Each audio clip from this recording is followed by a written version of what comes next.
Hello guys, once again welcome to my YouTube channel Knowledge Adda. आज के video में हम देखने वाले हैं एल्किल हैलाइड यूनिट के कुछ इंपॉर्टेंट रिएक्शंस। पिछले वीडियो में मैंने आप लोगों को और भी इंपॉर्टेंट रिएक्शंस के बारे में बताए थे, जो कि आपको मेरे चैनल के प्लेलिस्ट में मिल जाएंगे वो सारे वीडियोस। यहाँ पे जो कुछ इंपॉर्टेंट रिएक्शंस बच गए थे वो आज मैं आप लोगों को बताने वाली हूँ। सबसे पहले हम देखेंगे हाफमैन विधि, या जिसे हम कहते हैं हाफमैन मेथड। दूसरा रिएक्शन हमारा होगा फ्रैंकलैंड अभिक्रिया, या जिसे हम कहते हैं फ्रैंकलैंड रिएक्शन।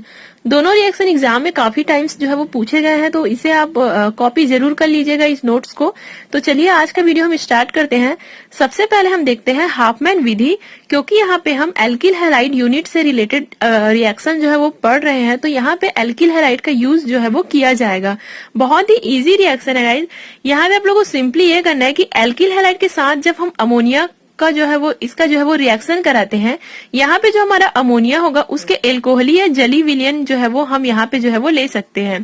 तो जब एल्किल हैलाइड और अमोनिया का जब हम रिएक्शन कराते हैं, और जब एक बात और हमें याद रखना है कि जब हम इसका रिएक्शन कराएंगे तो एक बंद नली में 100 डिग्री सेल्सियस के ताप पर इसे हम दोनों को जो है वो गर्म करेंगे, एल्किल हैलाइड और अमोनिया को। गर्म करने के बाद हमें 1st degree, 2nd degree, 3rd degree, 4th degree का जो है वो एमीन प्राप्त होगा, या फिर अमोनियम सॉल्ट या अमोनियम लवण जो है वो प्राप्त होगा। कहने का मतलब है कि प्राथमिक एमीन, द्वितीयक एमीन, तृतीयक एमीन, ये सारे एमीन जो है वो प्राप्त होंगे। Primary amine, secondary amine, tertiary amine. तो चलिए आज हम देख लेते हैं कि कैसे ये रिएक्शन जो है वो कंप्लीट होगा। सबसे पहले हमें लेना है एल्किल हैलाइड। एल्किल हैलाइड का फॉर्मूला हमें पता है RX के साथ हमें ऐड करना है अमोनिया NH3। तो यहाँ पे मैंने इस प्रकार से लिया हुआ है ताकि आप एक एक चीज को जो है वो अच्छे से समझ सको। यहाँ पे देखिए N 3 हाइड्रोजन एटम के साथ जो है वो जुड़ा हुआ है, मतलब NH3 अमोनिया के साथ हम लोगों ने रिएक्शन कराया है एल्किल हैलाइड का। अब इसमें क्या होगा गाइज, ये जो एक H है, एक हाइड्रोजन एटम है, वो X के जगह पे X के साथ जो है वो आकर के जुड़ जाएंगे, और इसके साथ जुड़ करके जो है वो बाहर निकल जाएंगे, HX जो है वो निकल जाएंगे। मतलब हैलोजन के साथ आकर के ये जो एक हाइड्रोजन एटम है वो आकर के इसके साथ जुड़ जाएंगे, और ये जो R जो बच जाता है वो NH2 के साथ जो है वो आकर के जो है वो कंबाइन हो जाएंगे।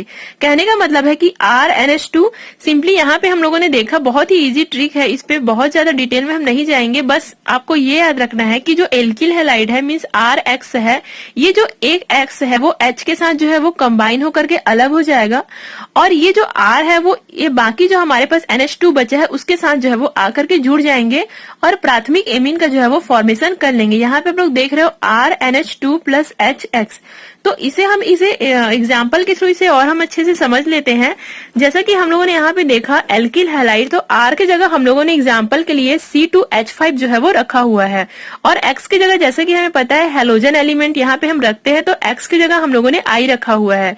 C2H5 I का रिएक्शन जब हम NH3 के साथ कराते हैं, मीन्स एल्किल हैलाइड का रिएक्शन जब हम अमोनिया के साथ कराते हैं, तो हमें प्राथमिक एमीन जो है वो प्राप्त होता है। सिंपली यहाँ पे क्या हुआ, इसमें NH3, इसमें का एक हाइड्रोजन जो है वो I के साथ आकर के जुड़ गया, मतलब X के साथ आकर के जुड़ गया, और ये जो HI है वो बाहर निकल गया। बाकी का ये जो C2H5 है वो NH2, क्योंकि यहाँ पे एक H जो है वो ऑलरेडी बाहर हो चुका है, तो यहाँ पे हमारे पास केवल NH2 बचा है। तो इस NH2 के साथ आकर के ये C2H5 जो है वो जुड़ जाएंगे, और I और H तो ऑलरेडी बाहर हो चुके हैं, तो हमारे पास बच जाएगा C2H5 NH2, मतलब इसे हम कहते हैं प्राथमिक एमीन। अब क्या होता है गाइज, ये प्राथमिक एमीन मतलब ये होता है कि यहाँ पे देख रहे हो आप N, तो N का जो एक है वो एक जो है वो कार्बन के साथ जो है वो जुड़ा रहता है, बाकी जो दो है वो हाइड्रोजन एटम के साथ जो है वो जुड़ा रहता है, जिसे हम कहते हैं प्राथमिक एमीन। यहाँ पे आप लोग देख रहे हो एक नाइट्रोजन एटम जो है वो कार्बन के साथ जुड़ा हुआ है, बाकी जो दो है वो हाइड्रोजन के साथ जो है वो जुड़ा हुआ है, तो इसे हम प्राथमिक एमीन कहेंगे। तो यहाँ पे हमारा फर्स्ट हो गया फॉर्मेशन प्राथमिक एमीन का, मैंने हाईलाइट किया हुआ है क्योंकि इसमें ये जो हाफमैन मेथड है उसमें यही हमारा मेन है, प्राथमिक एमीन, द्वितीयक एमीन और तृतीयक एमीन जो है वो यहाँ पे हमें प्राप्त होते हैं।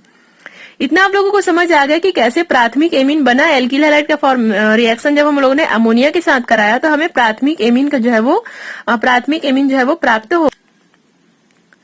अब उसके बाद हम क्या करेंगे, ये जो प्राथमिक एमीन जो हमें प्राप्त हुआ है C2H5NH2, मतलब प्राइमरी एमीन जो हमें प्राप्त हुआ है, उसका रिएक्शन हम फिर से एल्किल हैलाइड के साथ जो है करा देंगे। तो इसके साथ जब हम इसका रिएक्शन कराएंगे तो हमें द्वितीयक एमीन जो है वो प्राप्त हो जाएगा। तो इसमें हम क्या करेंगे, जैसे कि आप लोग देख रहे हो C2H5 2 है, तो C2H5 हम इस प्रकार से लिख देंगे और इसमें का जो NH2 है वो फिर से इसमें का एक जो हाइड्रोजन है वो I के साथ आकर के मतलब हैलोजन के साथ आकर के जुड़ करके जो है वो बाहर निकल जाएंगे। जैसे यहाँ पे HI जो है वो बाहर निकले थे, वैसे ही हमारे पास फिर से HI जो है वो इसमें से जो है वो बाहर निकल जाएंगे और हमारे पास केवल यहाँ पे NH2, तो यहाँ पे केवल NH जो है वो बच जाएगा।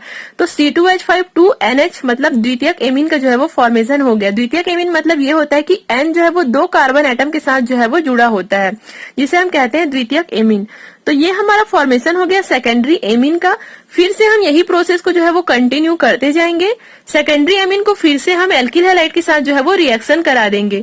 तो फिर से अगर हमें एल्किल हैलाइड के साथ इसका रिएक्शन करा दिए तो हमें तृतीयक एमीन मतलब टर्सरी एमीन जो है वो प्राप्त हो जाएगा। फिर से यही प्रोसेस होगा।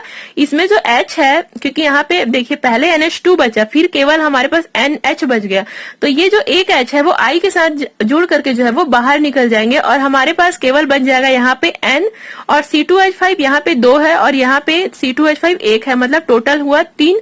तो C2H5 3N मतलब तृतीयक एमीन प्लस HI। तो यहाँ पे हमारा फिर से फॉर्मेशन हो गया तृतीयक एमीन का। इसी तरीके से ये जो रिएक्शन है वो चलता जाएगा।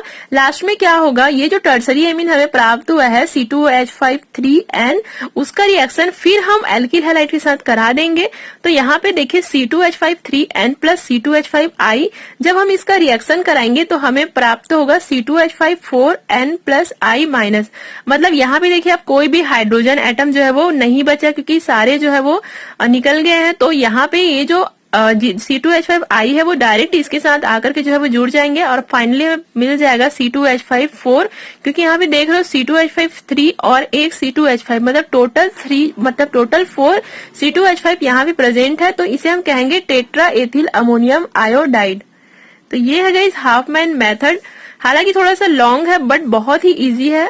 अगर आप इसकी प्रैक्टिस करोगे तो ये काफी इजी रिएक्शन है। तो इसका मैं आप लोगों को एक बार डेफिनेशन टाइप से बता देती हूँ।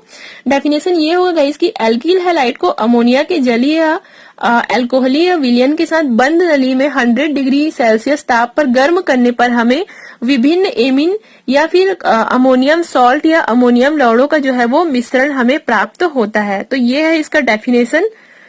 तो उसके बाद हम नेक्स्ट रिएक्शन देखेंगे जिसका नाम है फ्रैंकलैंड रिएक्शन। हाफमैन रिएक्शन में बस आप लोगों को ये याद रखना है कि यहाँ पे जो है वो प्राथमिक द्वितीयक तृतीयक एमीन का जो है वो फॉर्मेशन होगा। सेम वही प्रोसेस जो है वो चलता जाएगा, बस आप लोगों को एल्किल हैलाइड जो है वो एक के बाद एक जो है वो ऐड करते जाना है।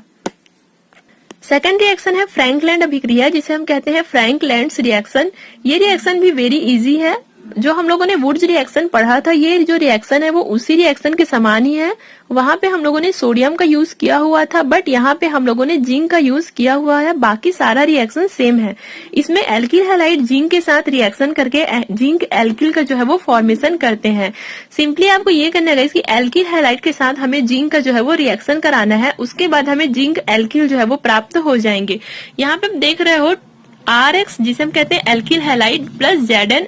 रिएक्शन को जो है वो बैलेंस करने के लिए हम लोगों ने यहाँ पे 2 जो है वो लगाया हुआ है, 2RX प्लस 2Zn। इसका रिएक्शन जब हम कराते हैं तो हमें मिलता है R2Zn प्लस ZnX2। मतलब यहाँ पे देख रहे हो 2 Zn है ना, 2 Zn, तो एक Zn जो है वो R के साथ आकर के जुड़ जाएगा और एक Zn जो है वो X के साथ आकर के जो है वो जुड़ जाएंगी। तो हमें मिल जाएगा R2Zn प्लस ZnX2।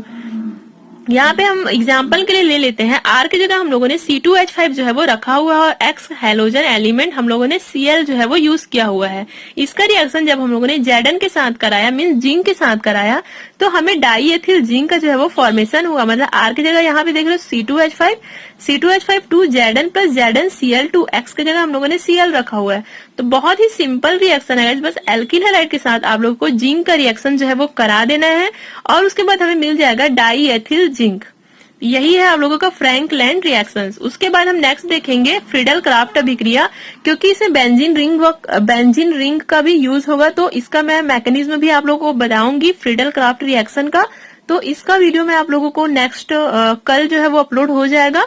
तो चलिएगा आज के लिए इतना ही। Thank you.